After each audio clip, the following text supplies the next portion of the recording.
The structure of a blessing, there are actually three different structures. The first one is Baruch Atah Hashem. All blessings start with that.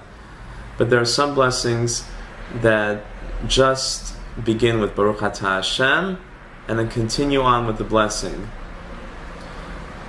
Magen Avraham, Rofei Cholei Amo Yisrael, Chonei Nada. These are all examples of blessings from the Amidah, which are the shortest form of blessing. Baruch Atah Hashem and the subject of the blessing. The next type of blessing begins the same way, Baruch Atah Hashem, but then continues Elokeinu Melech HaOlam, and then ends with the subject, Shahakol Niyeh Bidvaro, the blessing that we make over foods. Borei Pri Ha'etz, Baruch Atah Hashem Elokeinu Melech HaOlam, Borei Minei Mizonot. And the last form of blessing is done over a mitzvah, Birkat HaMitzvah, Baruch Atah Hashem Elokeinu Melech HaOlam, Asher Kidshanu B'mitzvotav V'tzivanu Lahadlik Ner Shel Shabbat. So, three structures of blessings, of brachot. Baruch Atah Hashem, subject. Baruch Atah Hashem Elokeinu Melech HaOlam, subject. And then the blessing on the mitzvah, Baruch Atah Hashem Elokeinu Melech HaOlam, Asher Kidshanu B'mitzvotav V'tzivanu, and the subject.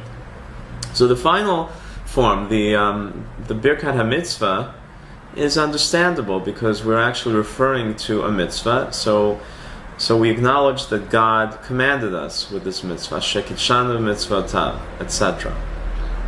But why do some blessings, particularly the ones in the Amidah, only have Baruch Atah Hashem and the subject? They don't have Elokeinu Melech HaOlam. So I think one answer to this is that Baruch Atah Hashem, blessed are you, Hashem, is the most personal form of blessing that we can have. Once we add on Elokeinu Melech HaOlam, our God, the King of the world, that in a way creates a certain distance. It makes us small servants and acknowledges God as being the King of the world. And we do that when we partake of things that God has created. We want to acknowledge that God is the King of the world. God is the Creator. Therefore, when we eat food, when we witness a great event, we acknowledge God as King of the world. And God is distant from us in a way of the distance between a king and his subjects. However, in the Amidah, the silent devotion, that's a time when we converse with God one-on-one, not as servants to the king, but as children to a father.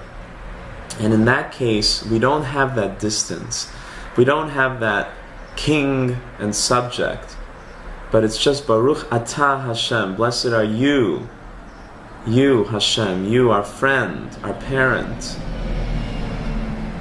And then we ask for what we need.